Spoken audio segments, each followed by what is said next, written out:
Wow, action. Bang John, ini ada update terbaru bahwa pihak RK menggugat balik Lisa Mariana 105 miliar.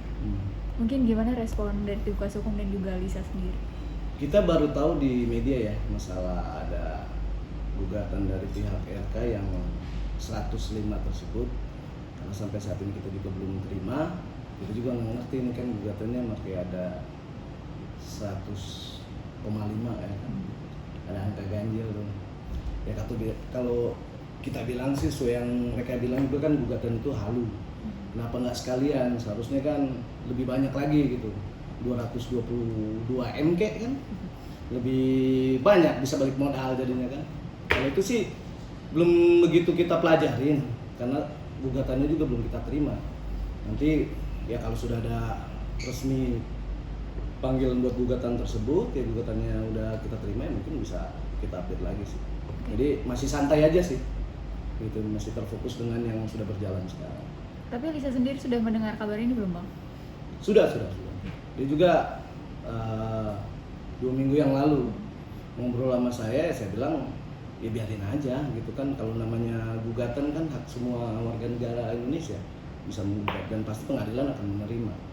Masalah nanti terpenuhi atau enggak kan semua harus diuji nanti di pengadilan. Itu aja. Bang, tapi terkait gugatan ini mungkin ada langkah-langkah hukum yang mungkin abang sendiri susun gitu. Pasti kita ada langkah-langkah hukum yang kita berjalan ya, cuman ya kita juga nggak mau menganggap sepele juga sih, cuman tapi kalau kita bilang aneh sih, agak aneh ya kan, ya halu lah saya bilang itu, kok yang dirugikan siapa gitu, terus yang digugat siapa gitu kan, terus yang dicemarkan nama baiknya siapa ya kan, saya rasa sih agak aneh gitu. Toh juga Bapak itu kan sudah bikin berjalan dengan laporan di Barreskrim juga kan, ngapain banyak-banyak gitu. Itu juga ngerti, tapi yang jelas kita pasti akan ada strategi ke depan. Masih santai aja sih. Bang, Lisa sendiri kemarin juga menyebut gugatan itu tuh dugaannya apakah ada pengalihan isu atau sebagainya. Klien abang sendiri menyebut seperti itu gimana teman? Kalau klien saya berbicara itu ya itu kan pengetahuan dia aja, ya dari mulut dia sendiri, yang mungkin karena kan dia juga ketidaktahuan dia ya, dia cuma lihat di media saja ya, jadi dia berbicara apa adanya aja gitu. Bang, tapi kalau masalah dari awal perkara ini dibilang ada pengalihan isu apa segala macem, saya rasa sih, saya berpikir enggak lah gitu. Cuman kita maunya sih cepat-cepat supaya apa, supaya kasus-kasus lain kan bisa dibuka juga kan, nggak harus terfokus dengan permasalahan Lisa ini aja kan. Bang, meramaikan gugatan Lisa ini ada pihak ketiga nih, Revelino, yang mana tuh? Di Bandung, yang menjadi pihak intervensi. Mungkin abang sendiri melihatnya gimana nih, pihak Revelino mengajukan sebagai pihak ketiga penumpang intervensi? gelap, ya kan? Ya itu sih sah-sah aja kan, seperti saya bilang bahwa pengadilan pasti akan menerima mau dia gugatan intervensi. Cuman saya bingung gitu kan, mau ngapain ini kan penumpang gelap ini ikut-ikutan gitu kan. Apa yang dia menjadi kaitan antara gugatan kita dengan RK gitu loh. Kalau bicara intervensi kan ada kerugian yang juga diikut sertakan di situ. Ya nanti kita lihatin aja, karena tanggal 30 kan baru ikut semua nanti. Ya mudah-mudahan sih bisa out sih, itu aja sih. Biar nanti di pengadilan aja berproses kalau itu. Jadi nggak terlalu kita pikirkan kalau itu. Mungkin ya penumpang gelap ya mau gimana lagi lah kan. Bang, tapi secara tidak langsung kan dengan adanya Revelino sendiri masuk ke pihak intervensi itu kan menguatkan RK sendiri, Bang. Berdiri masing-masing sih kalau menurut saya. Kalau bicara menguatkan berarti kan ada konsorsium dong mereka kan gitu. Yeah. Tapi kalau menurut saya sih masih berdiri dengan masing-masing. Cuman ya nggak tahu fungsinya dia apa gitu. Saya rasa sih salah caranya dia gitu. Nggak berwibawa gitu kan, ngapain dia harus intervensi, coba berpikir sendiri dengan langkah sendiri gitu loh. Kalau dia emang betul seperti yang dia bicarakan bahwa ini berjuang untuk bla bla bla, tata bicaranya ditata dulu dan banyak bertobat aja sih, itu aja sih gitu. Bang, tapi pihak RA mengajukan gugatan tersebut karena menurut mereka nggak ada bukti yang secara hukum. Pihak siapa? Pihak RA. Nggak ada bukti secara hukum dari apa yang disampaikan Lisa ke publik itu terkait hubungan gitu, gimana nanggepinnya? Itu kan pendapat dari pihak kuasa hukumnya ataupun pihak RK sendiri. Nggak mungkin kita berjalan dari awal itu kalau kita tidak mempunyai bukti kuat gitu. Nggak cuma ngasal juga gitu. Kalau misalnya pendapat asumsi dia, ya terserah sih gitu kan. Kita lagi bertarung di pengadilan. Sekarang saya berbicara di sini bukan permasalahan misalnya tes DNA. Anak tersebut kan harus tes DNA, muaranya gitu, untuk menentukan bahwa itu anak RK atau bukan.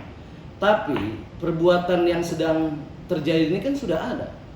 Apakah layak seorang pejabat publik bertemu dengan klien kami dalam hal apa? Kan itu aja. Masalah dia misalnya terjadi apa-apa ya hanya dia dan Tuhan yang tahu ke depannya. Itu yang harus lagi diuji semua, maupun di pidananya ataupun di perdatanya kan. Gitu aja. Jadi saya nggak terlalu ini banget sih, terlalu pusingkan banget. Tapi pihak RK mengatakan harusnya kan SDNA itu kan nggak mungkin klien kami dengan anaknya saja, nggak bisa berdiri cuman sendiri. Yang pertama menggemurkan tes DNA adalah pihak dari RK. Kita siap, klien kami siap kok untuk tes DNA. Kalau mau ya udah, ini yang keterkaitan ini udah selesai dari kemarin. Kalau misalnya dari pihak RK ataupun klien kami dengan anaknya klien kami mau nih, tanpa perlu harus ada acara laporan di Bareskrim, ada gugatan yang kami buat, nggak bakal sepanjang ini ceritanya. Mungkin udah ketahuan di situ. Kalau emang tujuannya mencari kebenaran, di sini kan masih ceritanya kan namanya dicemarbaikan lah atau apa segala macam ya kan, tapi yang pihak sana aja nggak ada kemunculan yang jelas gitu loh. Selalu pihak kuasa hukum yang berbicara kan, itu aja. selain 105M, pihak RK juga meminta untuk rumah Lisa disita, itu mungkin dari Pihak siapa? Pihak dari RK, kami? RK meminta rumah Lisa disita juga, itu gimana tuh mungkin? Ah itu juga saya bingung nih. Ini kan replika dari kita awal, gugatan kita hampir sama nih. Makanya kan saya bilang 105 kenapa ganjil, sekalian gede aja kan. Ya kan 222M gitu, terus rumah sampai pakaiannya klien kami juga disita sekalian semuanya kan, biar habis, itu aja sih. Jadi ya semua harus biar berjalan dan diuji aja ke depan sih. Jadi nggak begitu kita khawatirkan atau kita pusingkan sih. Yang jelas kan kalau emang mau perkara ini terang benerang dengan jelas, kita kan udah coba untuk berbicara berulang-ulang kan, mau duduk bersama mau seperti apa, tapi tidak ada gitu. Jadi janganlah, apalagi kan Bapak itu kan mantan pejabat publik, seharusnya ya dia menunjukkan yang baik lah. Dulu kan meramu kata-kata di sosial media sangat baik, kenapa sekarang nggak bisa untuk berbicara ke publik? Itu aja yang saya sayangkan sih.